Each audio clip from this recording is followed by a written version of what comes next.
The Grand Council Chamber was the largest structure ever built in space. It floated between three star systems, a neutral ground where over 200 species gathered to discuss the future of the galaxy. Today the chamber was full. Representatives from every major civilization sat in their assigned seats, arranged in a great circle that rose upward like the inside of a bowl at the very bottom. In the smallest and least comfortable seats sat the human delegation. Humanity had only been admitted to the Council 50 years ago, and they were still considered children by galactic standards. Their ambassador, a man named Kang Do-yun, sat quietly with his hands folded in his lap. He was 43 years old, with gray appearing at his temples and calm eyes that watched everything but reacted to nothing. The session had been going on for 6 hours. Trade routes were being divided among the member species, and humanity, as always, received the worst ones. Dangerous paths through uncharted space, areas filled with asteroids and radiation. Routes that no other species wanted. Do-yun simply nodded and accepted each assignment. His aides looked frustrated, but he remained still. Then King Taiho of the Valorian Empire stood up. The Valorians were one of the founding species of the Council. They were tall and beautiful, with golden skin that seemed to glow from within. Their bodies absorbed energy directly from starlight, making them strong and nearly immortal under the right conditions. They considered themselves the most advanced species in the galaxy, and few dared to disagree. King Taiho raised his hand, and the entire chamber fell silent. "I wish to address an old matter," he said. His voice was deep and smooth. "Many centuries ago, my ancestors made a promise. When a new species joined our great council, we would welcome them with a gift of unity, a marriage to bind our peoples together." Whispers spread through the chamber. Political marriages were rare and always significant. King Taiho smiled, but there was no warmth in it. "Humanity is our newest member. They have been patient. They have been humble. It is time we rewarded them." He gestured toward a side entrance, and a figure stepped into the light. She was Valorian, but she looked nothing like the others.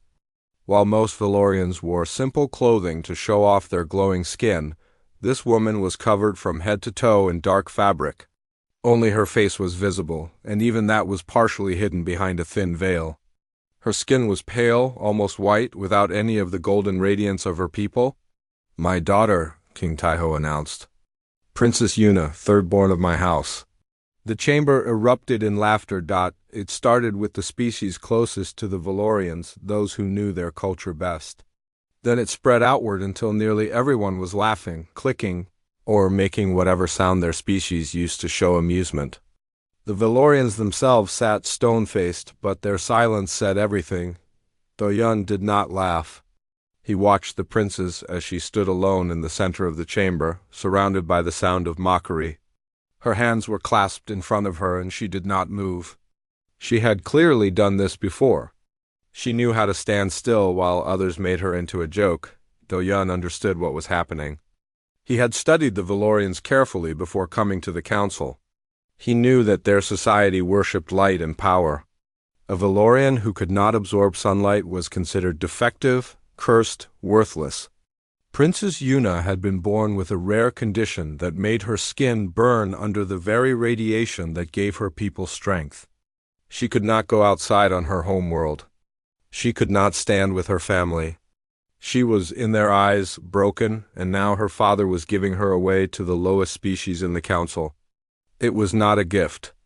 It was an insult wrapped in tradition. The laughter began to fade as everyone waited to see how the humans would react. Would they refuse and cause a diplomatic incident? Would they accept and prove they were as foolish as everyone thought? Do-yun stood up. The chamber went quiet. He walked down toward the center of the room, his footsteps the only sound. When he reached Princess Yuna, he stopped and bowed deeply. Not a small bow of acknowledgement, but a full bow of genuine respect. "Your Majesty," he said, loud enough for everyone to hear. "On behalf of Earth and all of humanity, I am honored to accept this union. We are grateful for your trust in us." The silence stretched on. Several representatives looked confused. This was not the reaction they expected. King Taiho's smile flickered for just a moment. He recovered quickly and stepped down to meet Do-yun. "You accept?" he asked. "You understand what you are receiving?" "I do. She cannot survive on Valoria. She cannot stand in the light of any strong star. She will need constant care and protection. She is—" He paused, searching for the right word. Limited. Do-yun looked at the king with an expression that was impossible to read. "Then she will fit right in with humanity," he said simply. "We have always had a talent for finding value in what others throw away." He turned back to Princess Yuna and offered his hand. "Your Highness, if you will allow me, I would like to escort you to meet our delegation. There is much we should discuss about your future on Earth." Yuna stared at him. In all her years, no one had ever offered her their hand. No one had ever spoken to her like she was worth anything at all. For a long moment she did not move, then, slowly, she placed her hand in his dot behind them. King Taiho watched with a slight frown. This was not how the insult was supposed to work. The humans should have been embarrassed. They should have been angry.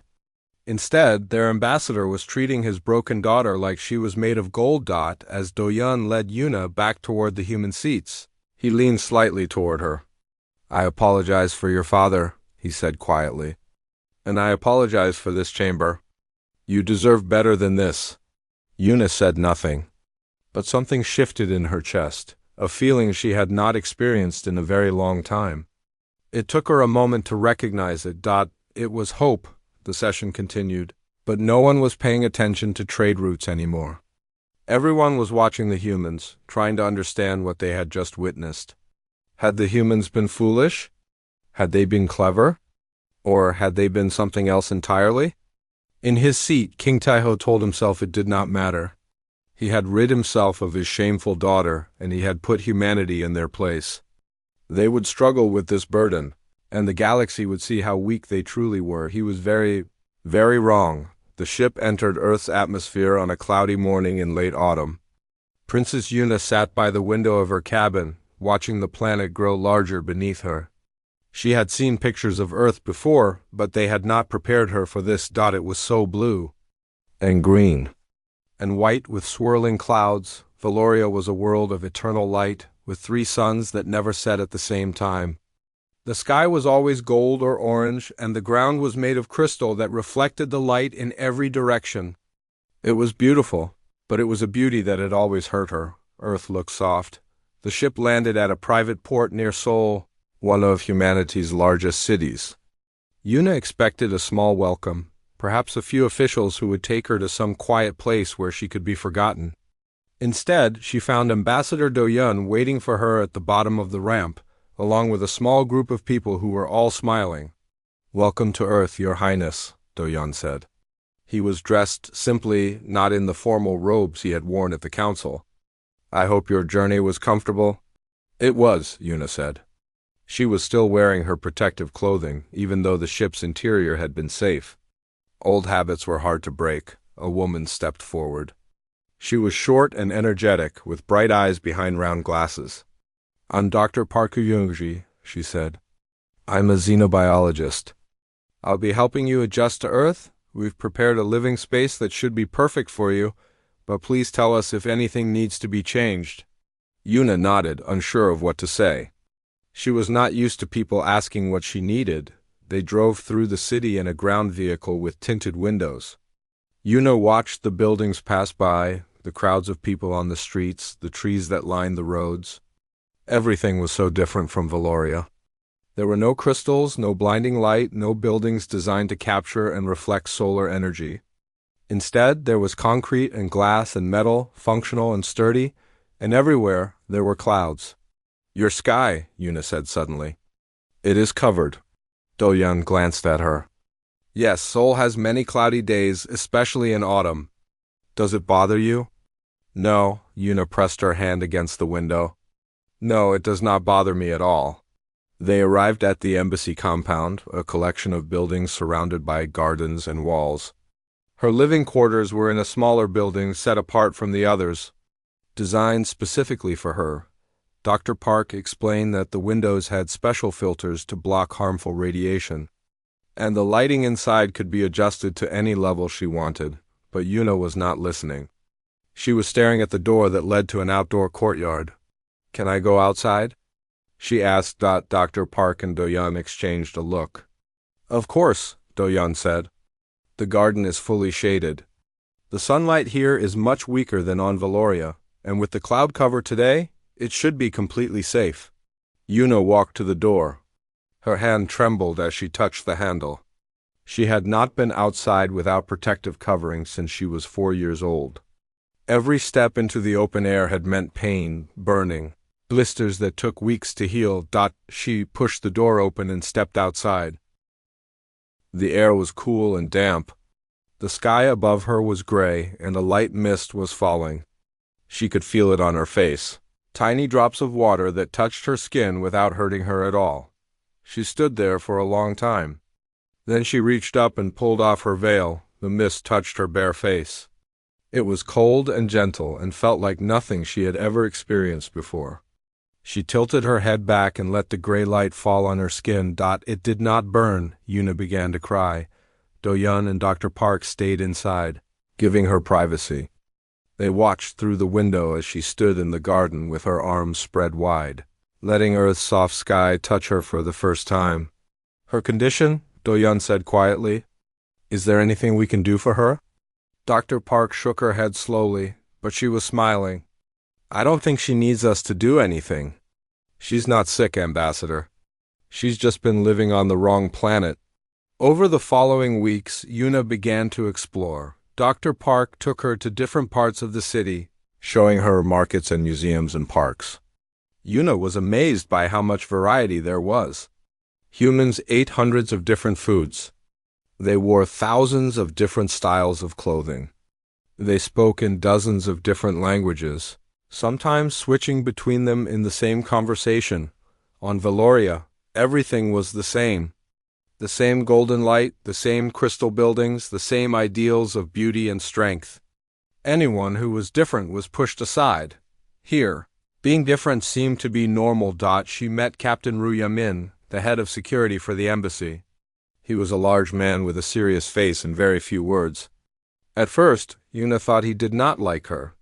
Then she noticed that he always made sure her path was shaded when they walked outside, and that he memorized which foods she enjoyed so he could have them ready for her. He showed his care through actions, not words. She began to study. There were libraries full of human history, and she read for hours every day. She learned about their wars, their plagues, their disasters. She learned how many times they had nearly destroyed themselves. And she learned how many times they had rebuilt. "You fight each other so much," she said to Do-yeon one evening. "How are you still alive?" He considered the question. "We are very stubborn," he said. "And we do not like to give up. Even when we should, that seems inefficient." "It is. But it has gotten us this far." Yuna thought about that for a long time. One night she asked Dr. Park about her condition. "On Valoria, they say I am broken, that my body failed to develop correctly." Dr. Park pulled up some research on her tablet. "Actually, I've been looking into this. Your genetic markers suggest that your condition is not a failure.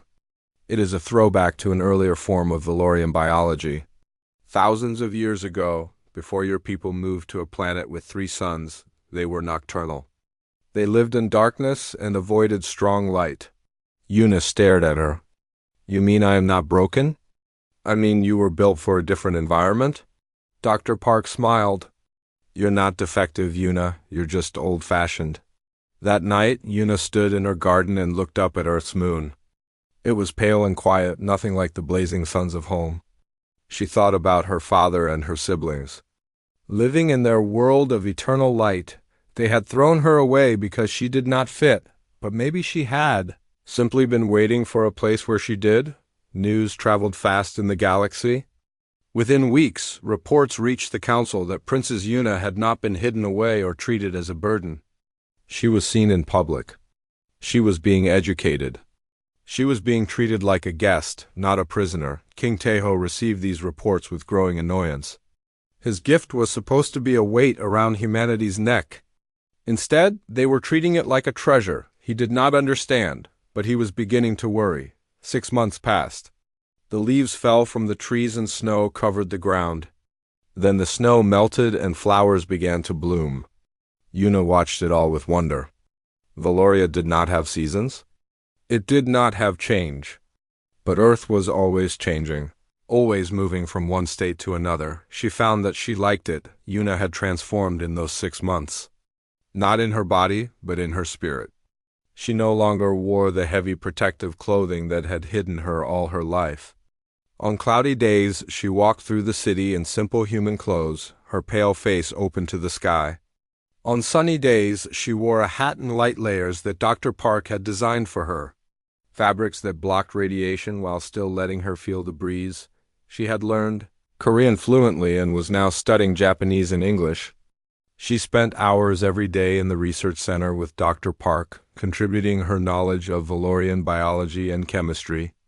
At first, the human scientists had been polite but distant. They did not expect a pampered princess to know anything useful. They were wrong. Una had spent her entire life alone, locked away in dark rooms with nothing to do but read. She had studied everything she could find, subjects that her siblings considered beneath them. Medicine, agriculture, engineering, economics. While the rest of her family attended parties and ceremonies, she had been building an education in silence. Now, finally, she had people who wanted to listen. "This compound you use for radiation shielding," she said one day, pointing at a formula on Dr. Park's screen. "It is inefficient. The Lorians developed a better version 200 years ago. If you modify the molecular structure like this, you will get 3 times the protection with half the weight." The scientists stared at her. Then they tested her suggestion. She was right. Word spread through the research community. The Valorian princess was not just a political symbol. She was actually useful. More than useful. She was brilliant. Doyun heard the reports and smiled. He had suspected this from the beginning.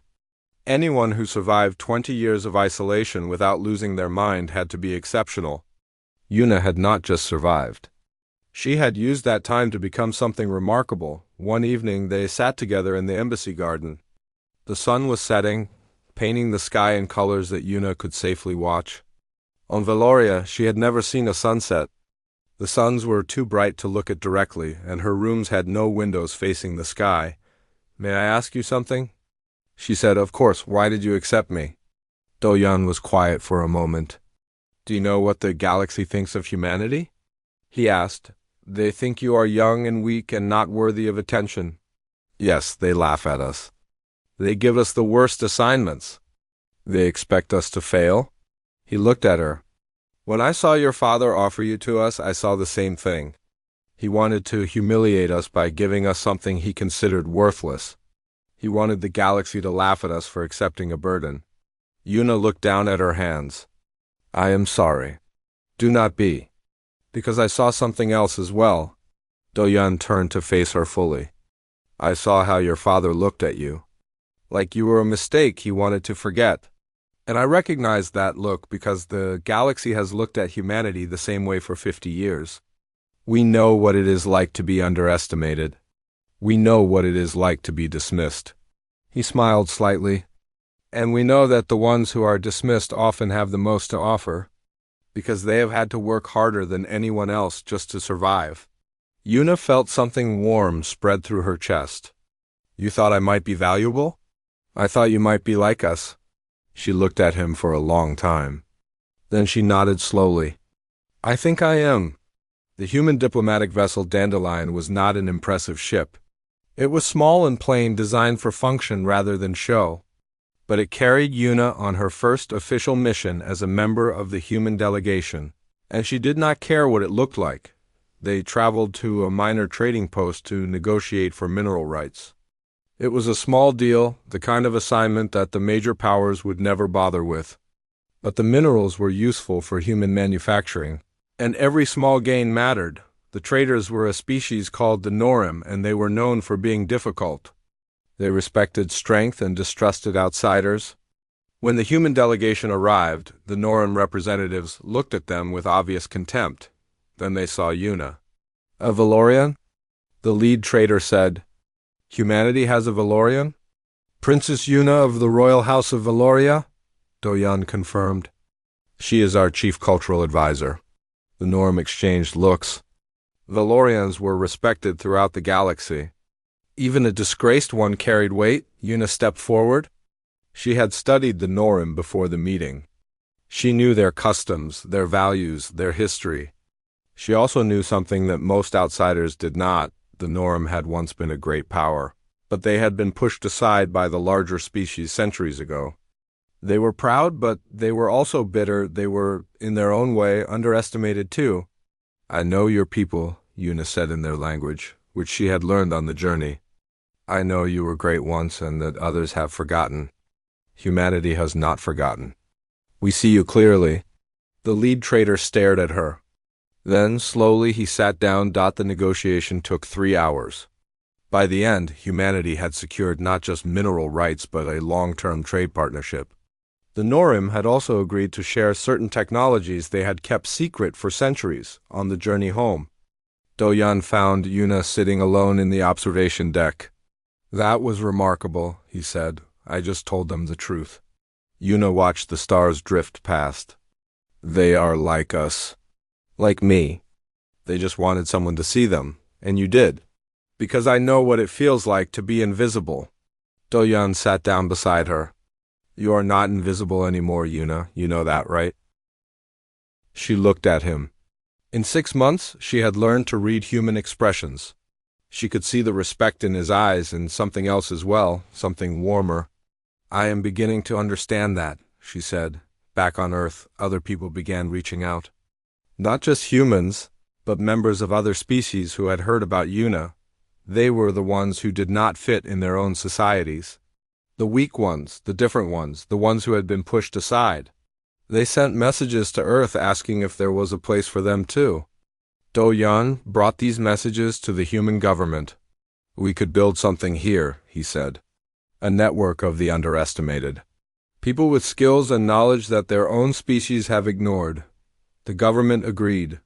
Earth began quietly, welcoming these individuals, giving them homes and work and respect. It was a small project at first, but it grew quickly. The council noticed. They were not sure what humanity was doing, but they did not like it.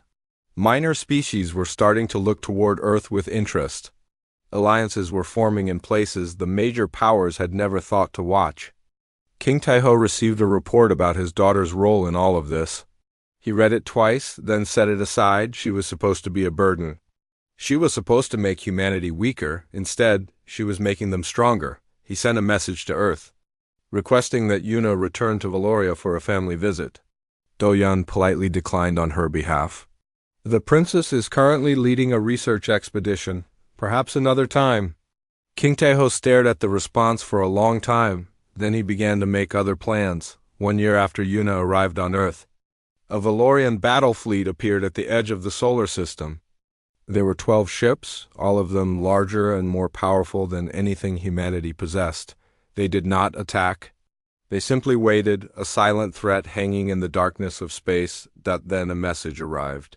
Prince Tayson, firstborn son of King Taeho and heir to the Valorian throne, requested permission to visit Earth. He wished to see his sister. Do-Yun knew this was not a family reunion.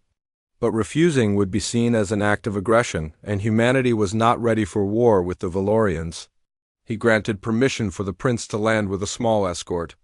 Prince Tayson was everything his sister was not. Tall, golden, radiating power and confidence. He walked through the embassy like he owned it. Looking at everything with barely hidden contempt, his escort of Valorian guards followed behind him, their hands never far from their weapons. Yuna met him in the main hall. She was dressed in simple human clothing, her pale face uncovered. She looked healthy and calm, nothing like the hidden creature he remembered from their childhood. "Sister," Tayson said, "you look different." "I am different." "So I have heard. The reports say you have made yourself useful to these humans, that you work for them like a common servant." "I work with them," Yuna corrected, "as a partner, as an equal." Tayson laughed. "An equal? You? The broken princes who could not even stand in the sun?" He shook his head. "Father was right to send you away." But he should not have sent you here. You have given these primitives ideas above their station. I have given them nothing they did not already have. I simply helped them see it. Tayson's smile faded. Enough. I am here to take you home. Father has decided that your marriage to the human was never valid. You were given away under an old tradition, but the union was never properly completed by Valorian standards. You are still property of the crown. Yuna felt cold anger rise in her chest. I am not property. You are what we say you are. Tayson turned to Do-Yun, who had been standing quietly nearby. Human, you will prepare my sister for travel. She leaves with me tomorrow. Do-Yun did not move. No, the hall went silent. Tayson's guards shifted, their hands moving to their weapons. No? Tayson repeated. Princess Yuna is a legal resident of Earth and my wife under human law. She is not property, and she will not be taken anywhere against her will. Tayson stared at him. Then he laughed again, but this time there was no humor in it. You dare refuse me? You, a representative of the weakest species in the galaxy? Do you not see my fleet in your sky? I could destroy your entire planet and the Council would not even punish me. They would thank me for removing a nuisance. Perhaps, Do-Yun said calmly. But you would have to explain to your father why you started a war over a daughter he threw away. That might be difficult. Tayson's face darkened. For a moment, Yuna thought he might order his guards to attack right there. But he controlled himself. Very well, he said. If you will not give her up willingly, then we will settle this the old way. He smiled coldly. I invoke the right of trial by combat. An ancient Valorian tradition? If you win, my sister stays with you. If I win, she returns with me and Earth loses its council membership for 100 years. Do-Yun did not hesitate. I accept. Everyone in the room turned to stare at him. Even Yuna looked shocked. Do-Yun, no, she said. You cannot fight him. He is Valorian. He is stronger and faster and more durable than any human. You will die. Perhaps, Do-Yun said. But I will not let them take you. Tayson smiled widely. Excellent. The combat will take place tomorrow at midday in the open under your sun. I want your people to see clearly when I kill their ambassador. He turned and walked out, his guards following. The hall remained silent. Long after he was gone, Yuna grabbed Do-Yun's arm. Why did you do that? Why did you accept? He looked at her with calm eyes. Because you are one of us now, and we do not abandon our own. The combat arena was set up in an open field outside the city. Thousands of humans came to watch, standing in silence behind barriers. The Valorian guards stood on the opposite side, looking confident and amused. News drones from dozens of species circled overhead. The entire galaxy was watching. Do-Yun walked into the arena wearing simple combat clothing. He carried no weapons. Trial by combat was fought with bare hands. Tayson entered from the other side, his golden skin glowing in the midday sun. He was absorbing energy from Earth's star, growing stronger with every second. He smiled at Do-Yun like a predator looking at prey. Any last words, human? Do-Yun settled into a fighting stance. Just one. Begin. Tayson attacked. He was fast, faster than any human could match. His first punch should have ended the fight immediately. But Do-Yun was not where the punch landed. He had moved the moment Tayson started forward, slipping to the side and letting the Valorian's fist pass by his head. Tayson spun and attacked again. And again. Each time, Do-Yun was not quite there, moving just enough to avoid the blow without wasting energy. He did not try to fight back. He just kept moving. The Valorians watching began to frown. This was not how combat was supposed to go. The human should have been destroyed in the first few seconds. Instead, he was still standing, circling the arena, making Tayson chase him. Minutes passed. Tayson grew frustrated. His attacks became wilder, more powerful, but also less precise. He was burning through his stored energy, trying to end the fight quickly. But humans were not built for quick fights. Humans were built to endure. Half an hour passed. Tayson was breathing hard now, his golden glow starting to fade. He had used too much energy. His body was not designed for long battles.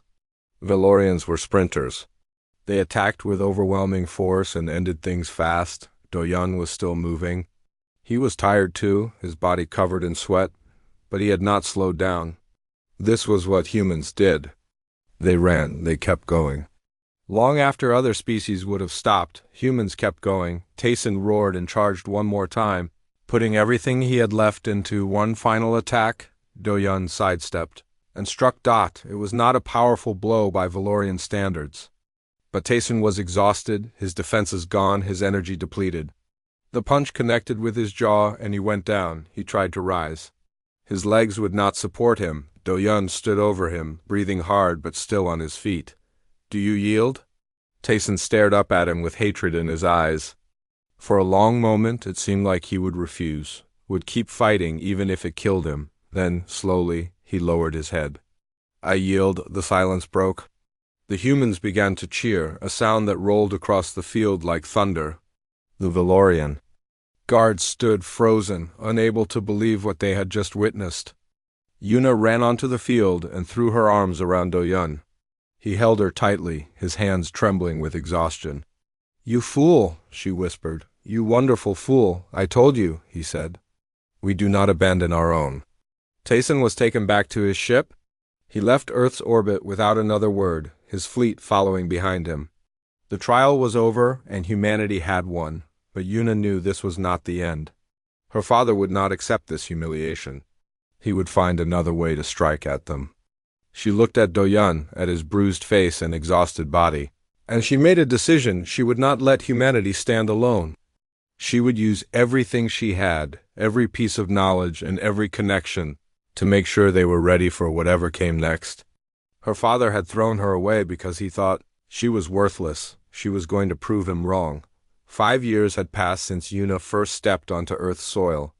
The galaxy had changed in ways no one had predicted. Earth was no longer a minor power at the bottom of the council. It had become the center of something new, a coalition that the major species had never imagined. They called it the Forgotten Council, though that was not its official name. It was a network of the overlooked, the underestimated, and the discarded. Minor species who had been ignored for centuries. Individuals who had been rejected by their own people. Scientists and artists and thinkers who had never been given a chance to show what they could do, humanity had welcomed. Them all. The trade routes through dangerous space that the Council had given to humanity as a burden had turned into an advantage. Human explorers had found new resources in those uncharted areas.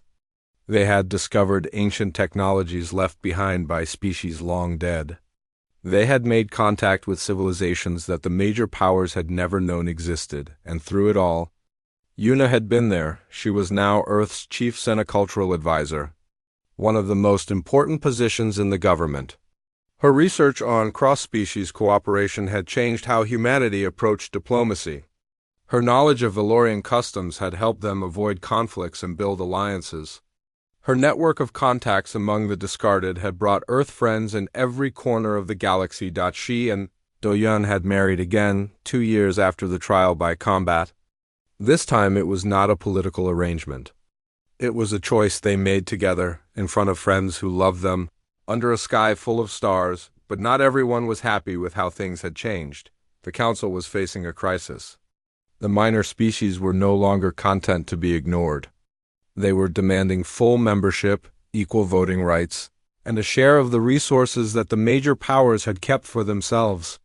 The Forgotten Council was growing too large to dismiss, and at the center of it all was the broken princess who was supposed to have been a burden. King Taiho requested a private meeting with his daughter. Yuna agreed.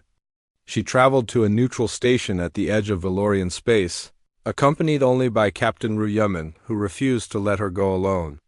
They met in a small room with no windows. Just 2 chairs facing each other across an empty table. Her father looked older than she remembered. The golden glow of his skin was still there, but it seemed dimmer somehow. The confidence in his eyes had been replaced by something more complicated. "You have done well for yourself," he said. "I have. The galaxy speaks of you with respect now. The daughter I sent away as a joke has become important." He paused. "I did not expect that." "No," Yuna said. "You did not." King Taiho leaned forward. I am here to offer you a place at home. Return to Valoria. I will give you a title, a position at court, full recognition as a member of the royal family. Your condition will be accommodated. You will be honored. Yuna looked at him for a long moment. Why? Because you have proven yourself. You have shown that you have value. I have always had value. I simply lived on a world that could not see it. The king's expression flickered. Perhaps. But you have it now, and I am offering to acknowledge it. You can come home? Yuna shook her head slowly. That is not an offer, father. That is accounting. You threw me away because you thought I was worthless? Now you want me back because I proved useful? That is not love. That is not family. That is just calculation. Then what do you want? Nothing from you. Yuna stood up. I already have everything I need. I have work that matters. I have people who care about me. I have a home where I am not a burden or a tool, but a person. She looked down at him. You gave me a way to humiliate humanity. Instead, you gave me to the only people who ever treated me like I was worth something. I will never forgive you for throwing me away. But I will thank you for where I landed. She turned and walked out. She did not look back. The final council session was the largest in history. Representatives from over 300 species filled the chamber, including dozens of new delegations from the Forgotten Council who had been granted observer status. The main item on the agenda was a proposal from humanity, a complete reformation of the council's structure, equal standing for all member species based on contribution, not founding status, fair distribution of resources and trade routes, a new way forward that did not depend on who had been powerful longest, but on who was willing to work together. The major powers resisted. They argued that the old system had worked for thousands of years. They claimed that the minor species were not ready for equal responsibility. They warned that change would lead to chaos. Then Yuna stood up to speak. The chamber fell silent. Everyone knew who she was. The broken princess who had become an architect of change. The symbol of everything humanity represented. I was born into one of the most powerful families in the galaxy, she said. I should have had everything. Instead, I was hidden away and treated as a shame because my body was different. I was taught that I was worthless because I did not fit what my people thought I should be. She looked around the chamber, meeting the eyes of representatives from 100 different species. Humanity did not teach me that I was valuable. They taught me that I always had been. They looked at what I could do, not what I could not. They gave me a chance to show who I was, and then they respected what they found. She gestured toward the human delegation, toward Doyan sitting among them with pride in his eyes. That is what humanity offers the galaxy. Not power, not wealth, just the simple idea that worth is not assigned by birth or species or tradition. It is discovered. It is earned. It is shared. Yuna straightened her shoulders. You measured worth by what shines brightest. Humanity taught me that the stars that burn slow last the longest. We are not asking for your respect. We have earned it. We are simply informing you that the galaxy is no longer yours alone. She sat down. The silence stretched for a long moment. Then the minor species began to applaud. The sound spread through the chamber, growing louder and louder until it filled the entire station. The vote was called. It was not unanimous. The Valorians and several other major powers voted against, but they were outnumbered. The reformation passed. The old order would not fall in a day. There would be struggles and setbacks and resistance from those who had held power for so long. But the cracks were there now, and they would only grow wider. A new age had begun. That evening, Doyan and Yuna stood on the observation deck of Earth's newest space station. Below them, ships from dozens of species came and went, trading and talking and building something new together. The planet glowed blue and green beneath them, small and fragile and utterly unafraid. Do you regret any of it? Yuna asked. Doyan turned to look at her. Any of what? Accepting me. Fighting for me. All of this. He smiled and took her hand. It was never about accepting you, Yuna. It was about seeing you. Your father wanted to test us. He wanted to see if we would treat you the way he did. He squeezed her fingers gently. We did not. And that made all the difference. Yuna leaned against him and looked out at the stars. Somewhere out there was Valoria, the world that had rejected her. She would probably never see it again. She found that she did not mind. Home was not where you were born. Home was where you were seen, and she had finally found hers.